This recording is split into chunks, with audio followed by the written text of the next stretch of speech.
안녕하세요. 오늘의 헤드라인, 오늘의 화두, 생각을 생각하는 김관상TV의 김관상입니다.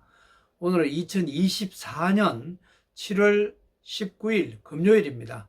헤드라인 뉴스 먼저 정리해 드립니다. 이틀 동안 경기도 북부지방 시간당 200mm 안팎의 비가 내리는 등 수도권 극한 호우로 피해가 이어지고 있습니다. 한때 주민 대피령도 많이 내려졌습니다. 파주는 이틀 동안 600mm 비가 왔습니다.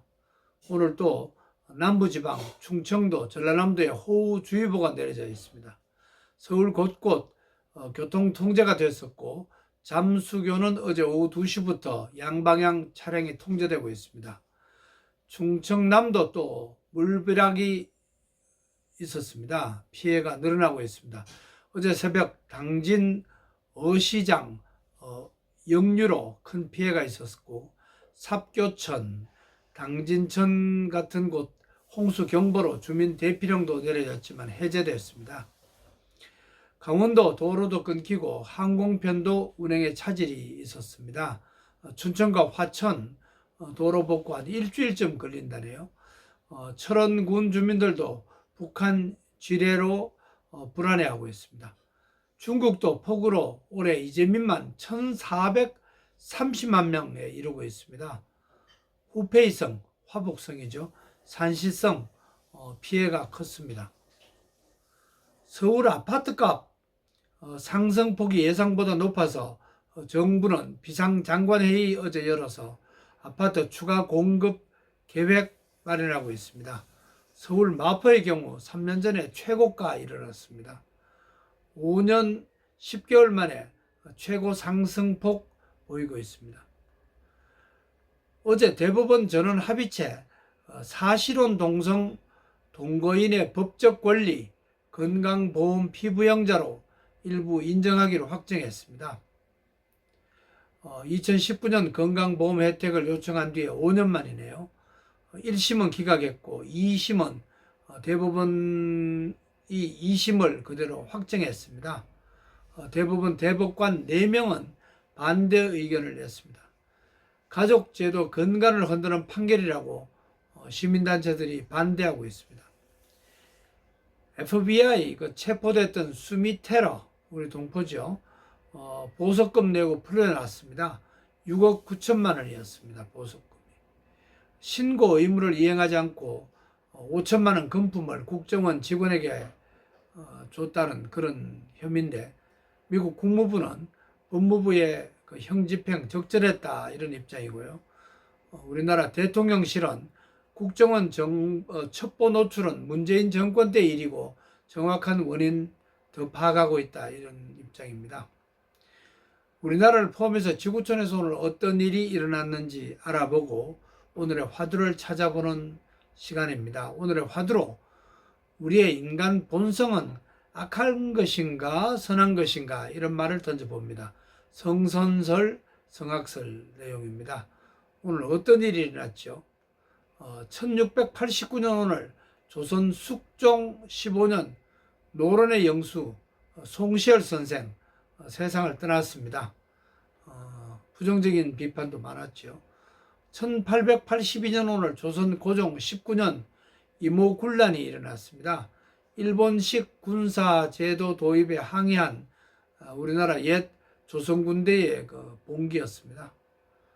1945년 오늘 광복절 한 달 남짓 남겨놓는 상황이었는데, 일본 기독교 조선 교단이 발족되면서 우리나라 기독교를 일본 기독교에 종속시키고 합병시키는 조치였습니다. 1947년 오늘 여운형 선생 서울 해화동 자택에서 중도 좌파 한 직원에게 피살됐습니다. 1965년 오늘 이승만 초대 대통령이 하와이에서 외롭게 세상을 떠났습니다. 1898년 독립협회 활동하다가 고종 폐위를 주장하면서 민주주의를 주창했는데 정부 전복 혐의로 구속돼서 7년 만에 선교사의 도움으로 석방됐죠.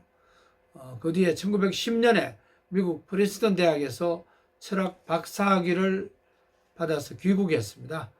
기독 청년회 활동하다가 체포됐고 또다시 이제 하와이로 또 상하이로 가서 독립운동을 했었습니다. 1967년 오늘 3.1 운동의 도화선이 된 28 독립선언 주도한 김도연 초대 재무장관 73살을 일기로 세상을 떠났습니다. 1985년 오늘 부산 지하철 1호선 1단계 구간이 개통되었습니다. 1991년 오늘 미 8군 용산기지 오산과 평택으로 옮기기로 합의했습니다. 1992년 오늘 김달현 북한 부총리 겸 대외 경제위원장이 서울을 방문해서 산업 현장을 시찰하고 노태우 대통령을 만나서 남북 경제 협력 방안을 논의했습니다. 2007년 오늘 경기도 분당 샘물교회 신자 23명이 아프가니스탄에서 탈레반에게 납치됐습니다. 그 뒤에 배영규 목사를 포함해서 2명이 피살됐고 40여일 만인 8월 31일 모두 석방됐습니다. 탈레반과 직접 협상했고 그분들이 원하는 돈을 탈레반이 원하는 돈을 그대로 다 줬죠. 외국에서의 사례 몇 가지 소개해드립니다. 64년 로마 네로 황제 때 6일 동안의 그 대화재가 일어났는데 기독교인들의 방화다 이렇게 주장했죠. 1879년 오늘 오스트리아를 꺾은 비스마르크 독일이죠. 프로세인이라고 했죠. 프로세인. 독일 통일의 마지막 걸림돌인 프랑스를 꺾기 위해서 보불전쟁을 일으켰습니다. 1980년 오늘 제22회 모스크바 올림픽이 미국이나 우리나라가 불참한 가운데 시작됐습니다. 81개국만 참가했습니다. LA 올림픽은 이제 소련이 참가하지 않았고 서울 올림픽은 이제 모두가 참가했죠. 오늘은 7월 19일입니다. 성경 7장 19절 한 군데를 찾아봤습니다. 신약 로마서 7장 19절입니다. 사도 바울의 고백입니다. 내가 원하는 바 선은 행하지 않고 도리어 원하지 않는 악을 행하고 있다. 이런 얘기입니다. 성선설 주장하고 일치되어 있죠. 맹자의 성선설이 아니고 순자의 성선설이 아니고 성악설 사도 바울이 주장한 게 성악설 순자의 성악설과 같은 취지입니다. 인간의 본성은 악하다, 게으르다 이런 입장입니다. 그래서 우리가 인간의 의지로서 또 조물주의 주신 마음으로 우리가 부단하게 우리의 생각과 의지, 태도를 바꿔야 된다 이런 주장인 것 같습니다. 오늘의 화두로 우리의 본 마음은 악하기 때문에 조물주의 마음을 생각하면서 늘 착하고 부지런하게 살도록 노력하자 이런 말로 정리합니다. 오늘도 건강하시고 평안하세요. 고맙습니다.